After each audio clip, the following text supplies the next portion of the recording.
ഇന്നത്തെ ലെസണിൽ നമുക്ക് കുറച്ച് ചോദ്യങ്ങൾ ഇംഗ്ലീഷിൽ ചോദിച്ചു പോവാം. അപ്പോൾ ജീവിതത്തിൽ വളരെ സാധാരണയായി നമ്മൾ ചോദിക്കാറുള്ള തരം ചോദ്യങ്ങളാണ് ഇതെല്ലാം. ഞാൻ ആദ്യം ഒരു സിറ്റുവേഷൻ പറയാം. നമുക്ക് പരിചയമുള്ള പ്രഗ്നൻ്റ് ആയ ഒരു ലേഡിയെ നമ്മൾ എവിടെയെങ്കിലും വെച്ച് കാണുകയാണെന്നിരിക്കട്ടെ. അപ്പോൾ അങ്ങനൊരു സന്ദർഭത്തിൽ സ്ത്രീകൾ മിക്കവാറും തന്നെ ചോദിക്കാൻ സാധ്യതയുള്ളൊരു ചോദ്യമാണ് എപ്പോഴാണ് ഡേറ്റ് എന്നത്. അതായത് ഡെലിവറി നടക്കാൻ സാധ്യതയുള്ള ഡേറ്റ് എപ്പോഴാണെന്നാണ് ഈ ചോദ്യം. ഇതെങ്ങനെയാണ് നമ്മൾ ഇംഗ്ലീഷിൽ ചോദിക്കുക? വളരെ ഡയറക്റ്റായിട്ട് ചോദിക്കണമെങ്കിൽ what is your due date എന്ന് ചോദിക്കാം. അപ്പോൾ എന്താണ് ഈ ഡ്യൂ ഡേറ്റ്? ഡെലിവറി നടക്കാൻ സാധ്യതയുള്ള ഡേറ്റ്, അതാണ് ഈ ഡ്യൂ ഡേറ്റ് എന്നതുകൊണ്ട് നമ്മൾ ഉദ്ദേശിക്കുന്നത് കേട്ടോ. നമ്മൾ മലയാളത്തിൽ പറയുന്നത് എപ്പോഴാണ് ഡേറ്റ് എന്നാണല്ലോ, പക്ഷേ ഇംഗ്ലീഷിൽ ചോദിക്കുന്നത് വെൻ എന്നല്ല. അത് ശ്രദ്ധിച്ചല്ലോ. What is your due date എന്നാണ് ചോദ്യം. ഇനി ഇതേ അർത്ഥം കിട്ടാൻ കുറച്ചുകൂടി നാച്ചുറൽ ആയിട്ടുള്ളൊരു രീതിയുണ്ട്. നമുക്ക് ചോദിക്കാം വെൻ ആർ യു ഡ്യൂ. അപ്പോൾ അവിടെ ഉദ്ദേശിക്കുന്നത് എപ്പോഴാണ് ഡെലിവറി നടക്കാൻ സാധ്യത, ആ ഡേറ്റ് എപ്പോഴാണെന്ന് തന്നെയാണ് കേട്ടോ ചോദ്യം. When are U due. ഇത് വേറൊരു രീതിയിലും ചോദിക്കാം. When is the baby due. അതായത് കുട്ടി എപ്പോഴാണ് എത്തുക. അപ്പോൾ അവിടെ അർത്ഥം ഇത് തന്നെയാണ്. ഡെലിവറി എപ്പോഴാണ് നടക്കുന്നത്, ഡേറ്റ് എപ്പോഴാണെന്ന് തന്നെയാണ് ചോദ്യം. അപ്പോൾ ആ ചോദ്യങ്ങൾ കിട്ടിയല്ലോ. ഒന്നില്ലെങ്കിൽ നമുക്ക് ചോദിക്കാം വെൻ ആർ യു ഡ്യൂ അല്ലെങ്കിൽ when is the baby due. ഇനി അടുത്ത ചോദ്യം, ഈ വീട് മാറുന്നതിനെക്കുറിച്ച് എങ്ങനെയാണ് ഇംഗ്ലീഷിൽ ചോദിക്കുന്നത് നോക്കാം. അപ്പോൾ നമ്മുടെ ഒരു ഫ്രണ്ട് ഒരു പുതിയ വീട് കണ്ടുവച്ചിട്ടുണ്ട്. അപ്പോൾ നമുക്ക് അയാളോട് ചോദിക്കേണ്ടത് ഇപ്പോൾ താമസിക്കുന്ന വീട്ടിൽ നിന്ന് പുതിയ വീട്ടിലേക്ക് എപ്പോഴാണ് താമസം മാറ്റുന്നത് എന്നാണ്. അപ്പോൾ അത് നമ്മൾ ഇംഗ്ലീഷിൽ ചോദിക്കുന്നത് when are you moving house എന്നാണ്. ചോദ്യം ശ്രദ്ധിച്ചോ, when are you moving house. To move house എന്ന് വെച്ചാൽ ഉദ്ദേശിക്കുന്നത് ഒരു സ്ഥലത്തുനിന്ന്, അതായത് ഇപ്പോൾ താമസിക്കുന്ന സ്ഥലത്തുനിന്ന് പുതിയ വീട്ടിലേക്ക് താമസം മാറ്റുക എന്നതാണ്. ഇനി നമുക്ക് ചോദിക്കേണ്ടത് പുതിയ വീട്ടിലേക്ക് എപ്പോഴാണ് താമസമാക്കുന്നത് എന്നാണെങ്കിലോ when are you moving in to the new house എന്ന് ചോദിക്കാം. അപ്പോൾ അവിടെ ചോദിച്ചത് when are you moving in to the new house എന്നാണ്. അതുപോലെ നമ്മൾ നമ്മുടെ ഫ്രണ്ട്സിനോടോ അല്ലെങ്കിൽ കൂടെ ജോലി ചെയ്യുന്നവരോടോ ഒക്കെ വളരെ സാധാരണയായി ചോദിക്കാറുള്ളൊരു ചോദ്യമാണ് എവിടെയാണ് നിങ്ങളുടെ മുടി വെട്ടിച്ചത്, അല്ലെങ്കിൽ എവിടെയാണ് ഈ ഡ്രസ്സ് തയ്പ്പിച്ചത് എന്നൊക്കെ. അപ്പോൾ അവിടെ ചോദ്യം കേട്ടല്ലോ, എവിടെയാണ് മുടി വെട്ടിച്ചത് എന്നാണ് കേട്ടോ ചോദിച്ചത്. എവിടെയാണ് മുടി വെട്ടിയതെന്നല്ല. കാരണം നമ്മളല്ല മുടി വെട്ടിയത്, നമ്മൾ വേറെ ആരെയോ കൊണ്ട് വെട്ടിച്ചതാണല്ലേ. ഇതെങ്ങനെ ഇംഗ്ലീഷിൽ ചോദിക്കുക? Where did you get your hair cut എന്നാണ് ചോദ്യം. അവിടെ ആ ഹെയർ കട്ട് എന്നുള്ളത് ഒരുമിച്ചല്ല കേട്ടോ വന്നത്. Where did you get your hair cut, എവിടെയാണ് മുടി വെട്ടിച്ചത് എന്നാണ് അർത്ഥം. ഇനി ഇങ്ങനെ ചോദിക്കണമെങ്കിലോ, എപ്പോഴാണ് നിങ്ങൾ നിങ്ങളുടെ കണ്ണ് ടെസ്റ്റ് ചെയ്യിപ്പിച്ചത്? When did you get your eyes tested എന്നാണ് ചോദ്യം. When did you get your eyes tested. അപ്പോൾ എപ്പോഴാണ് എന്നാണല്ലോ ചോദ്യം, അതുകൊണ്ട് വെൻ എന്ന് പറഞ്ഞ് ഈ ക്വസ്റ്റ്യൻ തുടങ്ങി. മറ്റൊന്ന്, ഡെയിലി ലൈഫിൽ നമുക്ക് പലപ്പോഴും ആവശ്യം വരുന്നൊരു ചോദ്യമാണ് കേട്ടോ ഇത്. എപ്പോഴാണ് നിങ്ങളുടെ പാസ്പോർട്ടിൻ്റെ കാലാവധി കഴിയുന്നത്? When does your passport expire? ചോദ്യം കേട്ടോ, when does your passport expire എന്നാണ് ചോദിച്ചത്. ഈ എക്സ്പയർ എന്ന് പറയുന്ന വാക്കുണ്ടല്ലോ, അതിന് ഒന്നിലധികം അർത്ഥങ്ങളുണ്ട് കേട്ടോ. ഇപ്പോൾ ഒരാളെ പറ്റിയാണ് നമ്മൾ പറയുന്നതെങ്കിൽ മരണമടയുക എന്നുള്ളൊരർത്ഥം വരുന്നുണ്ട്. പക്ഷേ ഒരു ഡോക്യുമെൻറ്റിനെ പറ്റി, ഇപ്പോൾ പാസ്പോർട്ട് അല്ലെങ്കിൽ വീസ, അതിനെപ്പറ്റിയൊക്കെ പറയുകയാണെങ്കിൽ അതിൻ്റെ കാലാവധി കഴിയുക എന്നുള്ളൊരർത്ഥത്തിലാണ് നമ്മൾ ഈ എക്സ്പയർ എന്ന് പറയുന്ന വാക്ക് ഉപയോഗിക്കുന്നത്. അപ്പോൾ എക്സ്പയറിന് പകരം നമുക്ക് വേണമെങ്കിൽ റൺ ഔട്ട് എന്നതും യൂസ് ചെയ്യാം. അപ്പോൾ ചോദ്യം എങ്ങനെയാണ്, എപ്പോഴാണ് നിങ്ങളുടെ ഡ്രൈവിംഗ് ലൈസൻസിൻ്റെ കാലാവധി കഴിയുന്നത്? When does your driving licence run out എന്നും ചോദിക്കാം. ഒന്നില്ലെങ്കിൽ എക്സ്പയർ എന്ന് ഉപയോഗിക്കാം, അല്ലെങ്കിൽ റൺ ഔട്ട് എന്ന ഫ്രേസും യൂസ് ചെയ്യാം. നമ്മളിപ്പോൾ പാസ്പോർട്ടിനെ പറ്റി സംസാരിച്ചല്ലേ.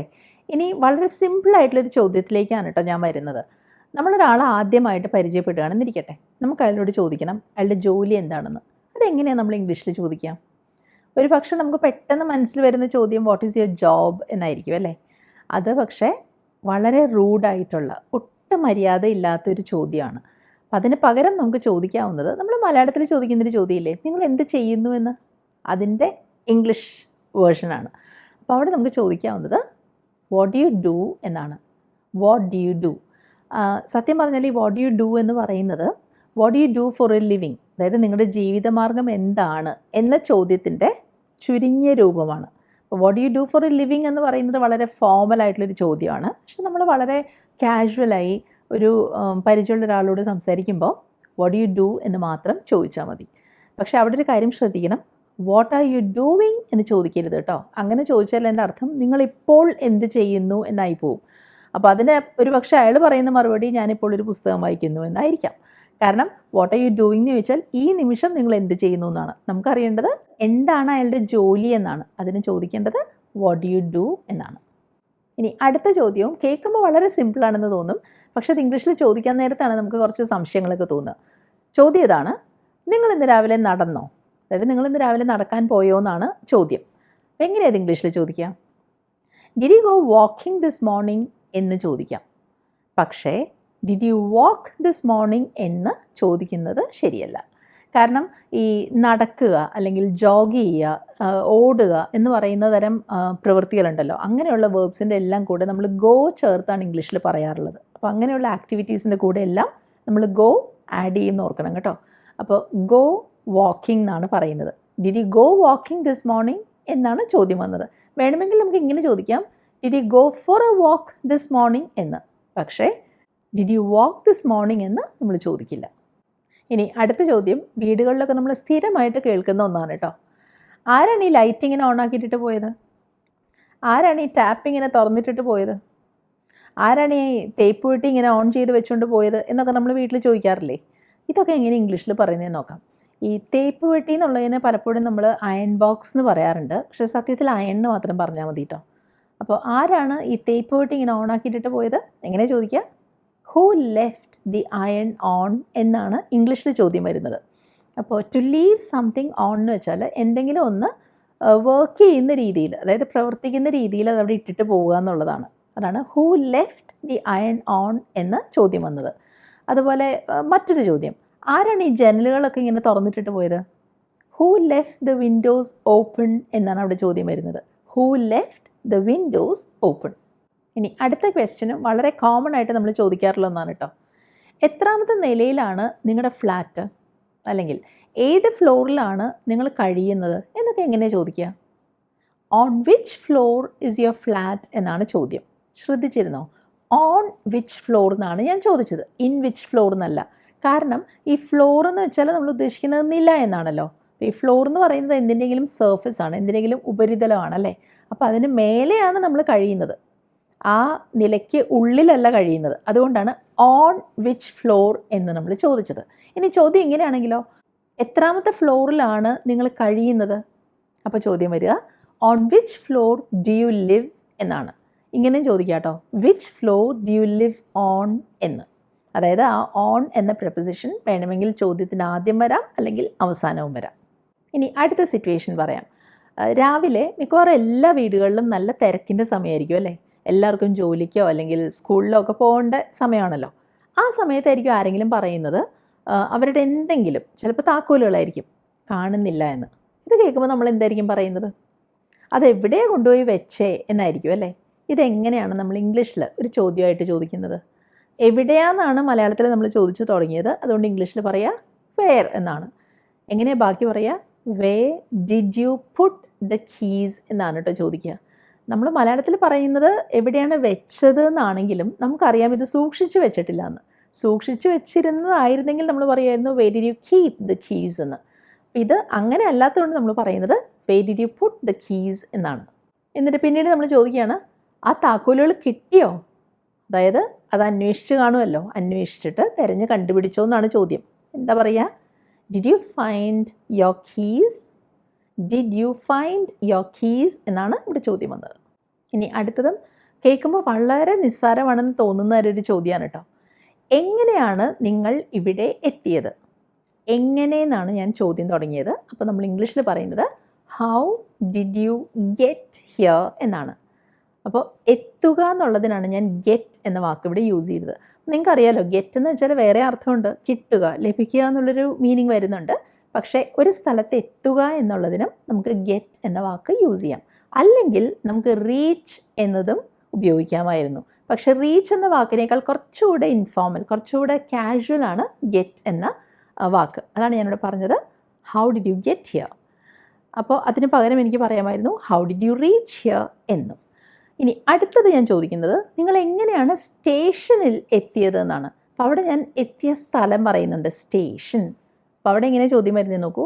How did you get to the station എന്നാണ് പറയുന്നത്. അവിടെ ഗെറ്റ് വേണ്ടി ഞാൻ ടു കൂടെ ചേർത്തു. How did you get to the station. പക്ഷെ റീച്ചാണ് യൂസ് ചെയ്തതെങ്കിലോ how did you reach the station എന്ന് മാത്രം പറഞ്ഞാൽ മതി.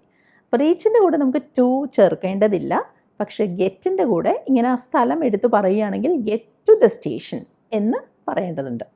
ഈ ഹൗ എന്ന വാക്ക് ഉപയോഗിച്ച് നമുക്ക് പലതരത്തിൽ ക്വസ്റ്റ്യൻസ് ഫോം ചെയ്യാൻ പറ്റും കേട്ടോ. അതാണ് നമ്മൾ ഇനി നോക്കാൻ പോകുന്നത്. എനിക്ക് ചോദിക്കേണ്ടത് ഇതാണ്, ഈ കറിക്ക് എത്ര എരിവുണ്ട്? അപ്പോൾ എരിവുള്ളത് എന്നുള്ളതിന് നമുക്ക് സ്പൈസി എന്ന വാക്ക് ഉപയോഗിച്ചാൽ മതി അല്ലേ. എരിവ് ഉള്ളത്, അതാണ് സ്പൈസി. അപ്പോൾ ചോദ്യം വരുന്നത് ഇങ്ങനെയാണ്, how spicy is this dish, അല്ലെങ്കിൽ ഹൗ സ്പൈസി ഇസ് ദിസ് കറി എന്ന് ചോദിക്കാം.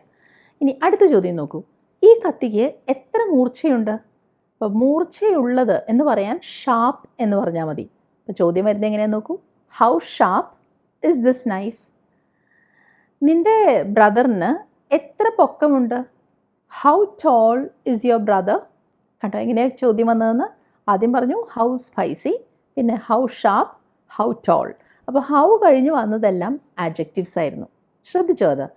സ്പൈസി, ഷാർപ്പ്, ടോൾ ഇതെല്ലാം ഒരാളെ വിശേഷിപ്പിക്കാൻ ഉപയോഗിക്കുന്ന വാക്കുകളാണ്. അതാണ് നമ്മളതിനെ ആഡ്ജക്റ്റീവ് അല്ലെങ്കിൽ നാമവിശേഷണം എന്ന് പറയുന്നത്. ഇനി ദൂരത്തെ പറ്റി, ഡിസ്റ്റൻസിനെ പറ്റിയാണ് ചോദ്യമെങ്കിൽ അവിടെ നമുക്ക് ഹൗ തന്നെ യൂസ് ചെയ്യാം. പക്ഷെ ഹൗവിൻ്റെ കൂടെ വരുന്നത് ഫാർ എന്ന വാക്കായിരിക്കും. അപ്പോൾ അതാണ് നമ്മളിന്ന് നോക്കാൻ പോകുന്നത്. ചോദ്യം ഇതാണ്, നിൻ്റെ വീട്ടിലേക്ക് എത്ര ദൂരമുണ്ട്? എങ്ങനെ ചോദിക്കുക? How far is it to your house? How far to your house അല്ല, how far is it to your house എന്നാണ് ചോദ്യം വന്നത്. ഇനി അടുത്ത ചോദ്യം കുറച്ച് വ്യത്യാസമുണ്ട്. നിൻ്റെ വീട്ടിൽ നിന്ന് സ്കൂളിലേക്ക് എത്ര ദൂരമുണ്ട്? How far is the school from your house? How far is the school from your house എന്നാണ് ഇവിടെ ചോദ്യം വന്നത്. പക്ഷേ എന്തെങ്കിലും ഒരു പ്രവൃത്തി ചെയ്യാനെടുക്കുന്ന സമയത്തെ പറ്റി, ആ ഒരു ലെങ്ത് ഓഫ് ടൈമിനെ പറ്റിയാണ് പറയുന്നതെങ്കിൽ അവിടെ നമ്മൾ ലോങ് എന്ന വാക്കാണ് ഹൗവിൻ്റെ കൂടെ ചേർത്ത് ഉപയോഗിക്കുക. അപ്പോൾ ഹൗ ലോങ് എന്ന് പറഞ്ഞ ചില ചോദ്യങ്ങൾ നമ്മൾ ചോദിക്കാറുണ്ട്. അതിനുള്ളൊരു ഉദാഹരണം ഞാൻ പറയാം. എത്ര സമയം നീ കാത്തു നിന്നു? How long did you wait എന്നാണ് ചോദിക്കുന്നത്. അപ്പോൾ ഇവിടെ ലോങ് എന്ന് പറഞ്ഞാൽ എന്തിൻ്റെങ്കിലും നീളത്തിനെ പറ്റി അല്ല കേട്ടോ പറയുന്നത്. ആ പ്രവൃത്തി ചെയ്യാനെടുത്ത സമയം, എത്ര സമയമാണ് നീ കാത്തു നിന്നതെന്നാണല്ലോ ചോദ്യം. How long did you wait. മറ്റൊന്ന്, ഫ്ലൈറ്റിന് എത്ര സമയം എടുക്കും? അതായത് നമ്മൾ പ്ലെയിനിൽ ഫ്ലൈ ചെയ്യുകയാണ് ഒരു സ്ഥലത്തു നിന്ന് മറ്റൊരു സ്ഥലത്തേക്ക്. അപ്പോൾ ആ യാത്രയ്ക്ക്, ആ ഫ്ലൈറ്റിന് എടുക്കുന്ന ടൈമിനെ പറ്റിയാണ് നമ്മുടെ ചോദ്യം.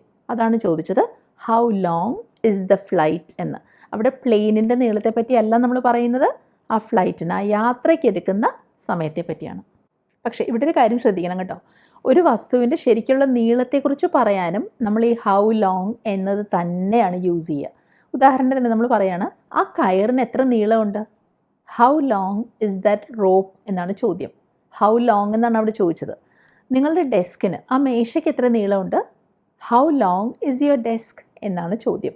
അപ്പോൾ ഒരു കാര്യം ചെയ്യാനെടുക്കുന്ന സമയത്തെപ്പറ്റി ചോദിക്കാനും എന്തെങ്കിലും ഒരു വസ്തുവിൻ്റെ ശരിയായ നീളത്തെപ്പറ്റി ചോദിക്കാനും ഹൗ ലോങ് എന്ന് തന്നെയാണ് നമ്മൾ യൂസ് ചെയ്യുക കേട്ടോ. അത് പ്രത്യേകം ഓർക്കണേ. ഇപ്പോൾ നമ്മൾ ഹൗ ഫാർ, ഹൗ ലോങ് എല്ലാം കണ്ടല്ലേ. ഇതേപോലെ ഹൗവിൻ്റെ കൂടെ ചേർത്ത് ഉപയോഗിക്കുന്ന രണ്ട് വാക്കുകളുണ്ട്, ഹൗ മച്ച്, ഹൗ മെനി. അതെങ്ങനെ ഉപയോഗിക്കുന്നതെന്ന് കൂടെ നമുക്ക് നോക്കാം. എത്ര പഞ്ചസാര എന്ന് ചോദിക്കണമെങ്കിൽ ഹൗ മച്ച് ഷുഗർ എന്നാണ് നമ്മൾ പറയുക. കാരണം പഞ്ചസാര നമുക്ക് എണ്ണാൻ സാധിക്കില്ല. എത്ര അരി? How much rice. എത്ര പാല്? How much milk. ഇതൊന്നും നമുക്ക് എണ്ണാൻ സാധിക്കില്ല. അതുകൊണ്ടാണ് ഹൗ മച്ച് എന്ന് ചേർത്തത്. അപ്പോൾ എനിക്കിനി ചോദിക്കേണ്ടത്, പണത്തെക്കുറിച്ച് നമ്മൾ എന്താ പറയുക? ഹൗ മച്ച് മണി എന്നാണോ ഹൗ മെനി മണി എന്നാണോ?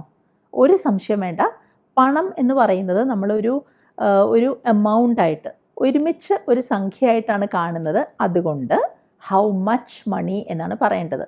പക്ഷേ നമ്മൾ നോട്ടുകളെ പറ്റി അല്ലെങ്കിൽ നാണയങ്ങളെ പറ്റിയാണ് പറയുന്നതെങ്കിൽ അവിടെ ഹൗ മെനി നോട്ട്സ് എന്ന് നമുക്ക് പറയാം, ഹൗ മെനി കോയിൻസ് എന്ന് നമുക്ക് പറയാം. പക്ഷെ പണം, ആ ഒരു തുകയെ പറ്റിയാണ് നമ്മൾ പറയുന്നതെങ്കിൽ ഹൗ മച്ച് എന്ന് തന്നെയാണ് പറയേണ്ടത് കേട്ടോ. അപ്പോൾ ചോദ്യം ഇതാണ്, നിങ്ങൾക്ക് എത്ര പണമാണ് വേണ്ടത്? How much money do you need എന്നാണ് ചോദ്യം. കണ്ടല്ലോ, how much money do you need. അപ്പോൾ ഇനി അടുത്ത ചോദ്യം, ഈ അവധി, ലീവ് എന്നൊക്കെ പറയുമല്ലോ. എത്ര അവധിയുണ്ട് എന്നുള്ളത് നമ്മൾ എങ്ങനെ ഇംഗ്ലീഷിൽ ചോദിക്കുക? ഹൗ മച്ച് ലീവ് എന്നാണോ ഹൗ മെനി ലീവ് എന്നാണോ ചോദിക്കുക? ഒരു സംശയം വേണ്ട, അവിടെയും ഹൗ മച്ച് ലീവ് എന്ന് തന്നെയാണ് പറയുക. കാരണം ഈ ലീവ്, അവധി എന്നത് എണ്ണാൻ പറ്റാത്ത, അൺകൗണ്ടബിൾ ആയിട്ടുള്ള ഒന്നായിട്ടാണ് നമ്മൾ കണക്കാക്കുന്നത്. അപ്പോൾ how much leave do you have എന്നാണ് ചോദ്യം. അതുപോലെ ഈ ടൈം എന്നതും പലർക്കും കൺഫ്യൂഷൻ ഉണ്ടാക്കുന്ന ഒന്നാണ് കേട്ടോ. പലരുടെയും സംശയം ടൈം എന്നത് എണ്ണാൻ പറ്റുമോ, കൗണ്ടബിൾ ആണോ അതോ അൺകൗണ്ടബിൾ ആണോ എന്നുള്ളതാണ്. സംശയമൊന്നും വേണ്ട, ടൈം എന്നത് അൺകൗണ്ടബിൾ ആണ്. അപ്പോൾ ഞങ്ങൾക്ക് എത്ര സമയമുണ്ട് എന്നെങ്ങനെ ചോദിക്കുക? How much time do we have എന്നാണ് അവിടെ ചോദ്യം വരുന്നത്. ഹൗ മെനി അല്ല, how much time do we have. പക്ഷെ നമുക്ക് എണ്ണാൻ പറ്റുന്ന ഒന്നുണ്ട്, മണിക്കൂറുകൾ എണ്ണാം. How many hours are left എന്ന് ചോദിക്കാം. How many minutes are left എന്ന് ചോദിക്കാം. കാരണം മണിക്കൂർ അല്ലെങ്കിൽ മിനിറ്റ്, സെക്കൻഡ് ഇതെല്ലാം നമുക്ക് എണ്ണാൻ സാധിക്കും. പക്ഷെ ടൈം എന്നത് ആസ് എ ഹോൾ നമുക്ക് എണ്ണാൻ പറ്റാത്ത ഒന്നാണ്. അതുകൊണ്ടാണ് ഹൗ മച്ച് ടൈം എന്ന് ചോദിച്ചത്. പക്ഷേ ഇവിടെ സംശയം ഉണ്ടാകാൻ സാധ്യതയുള്ളൊരു കാര്യം ഞാൻ നിങ്ങളോട് പറയാം കേട്ടോ. ഞാൻ മലയാളത്തിൽ പറയാണ്, എത്ര തവണ ഞാൻ നിന്നോട് പറഞ്ഞിട്ടുണ്ട്. ഇതെങ്ങനെയാണ് നമ്മൾ ഇംഗ്ലീഷിൽ പറയുക? How many times have I told you എന്നാണ് ചോദ്യം വരുന്നത്. കണ്ടോ, ഹൗ മെനി ടൈംസ് എന്നാണ് ഞാൻ പറഞ്ഞത്. എന്തുകൊണ്ടാണ് ടൈംസ് എന്ന് പറഞ്ഞത്? മലയാളത്തിൽ ഞാൻ പറഞ്ഞത് എത്ര തവണ, എത്ര പ്രാവശ്യം എന്നതാണ്. അത് നമുക്ക് എണ്ണാവുന്നതാണ്. അതുകൊണ്ടാണ് ഹൗ മെനി ടൈംസ് എന്ന് ഞാൻ യൂസ് ചെയ്തത്. ഇനി മറ്റൊരു ചോദ്യം നോക്കാം. എത്ര ദിവസം കൂടുമ്പോൾ നിങ്ങൾ ഷോപ്പിങ്ങിന് പോകും? ഇതാണ് എൻ്റെ ചോദ്യം. എങ്ങനെ ഇംഗ്ലീഷിൽ പറയുക? How often do you go shopping? അപ്പോൾ എത്ര ദിവസം കൂടുമ്പോൾ, ആ ഒരു കാര്യം ചെയ്യുന്നതിൻ്റെ ഫ്രീക്വൻസിയെ പറ്റി, അതിൻ്റെ തോതിനെ പറ്റിയാണ് ചോദ്യമെങ്കിൽ ഹൗ ഓഫൺ എന്നാണ് നമ്മൾ ചോദിക്കുന്നത്. How often do you go shopping? മുൻപ് പറഞ്ഞ ഓർമ്മയുണ്ടോ? Go running, go walking. അതേപോലെ ഒരു ആക്ടിവിറ്റിയാണ് ഷോപ്പിങ്ങും. അവിടെ നമ്മൾ പറഞ്ഞത് how often do you go shopping എന്നാണ്. അപ്പോൾ ഇന്ന് നമ്മൾ മനസ്സിലാക്കിയത് ഡെയിലി ലൈഫിൽ നമുക്ക് ആവശ്യം വരുന്ന തരം കുറേ ക്വസ്റ്റ്യൻസ് എങ്ങനെയാണ് നമ്മൾ ഇംഗ്ലീഷിൽ ചോദിക്കുക എന്നുള്ളതാണ്. ഇത് നിങ്ങൾ ഒരു തവണ കേട്ടാൽ മാത്രം പോരാട്ടോ. എവിടെയെങ്കിലും എഴുതി വയ്ക്കുക, പലതവണ പറഞ്ഞ് പ്രാക്ടീസ് ചെയ്യുക. എന്നാലേ ആവശ്യം വരുന്ന സമയത്ത് വളരെ ഈസി ആയിട്ട് നമുക്കത് യൂസ് ചെയ്യാൻ പറ്റുള്ളൂ. അപ്പോൾ ഇന്നത്തെ ലെസൺ ഹെൽപ്ഫുൾ ആയിരുന്നെങ്കിൽ അതെന്നെ അറിയിക്കുക. കമൻറ്റ് സെക്ഷനിൽ നിങ്ങളുടെ അഭിപ്രായങ്ങൾ പറയുക. വീഡിയോ ഇഷ്ടമായെങ്കിൽ ലൈക്ക് ചെയ്യുക. ഇനി അടുത്തതിൽ ഇതുപോലെ യൂസ്ഫുൾ ആയിട്ടുള്ള ഒരു ടോപ്പിക്കുമായിട്ട് വരാം. ബൈ.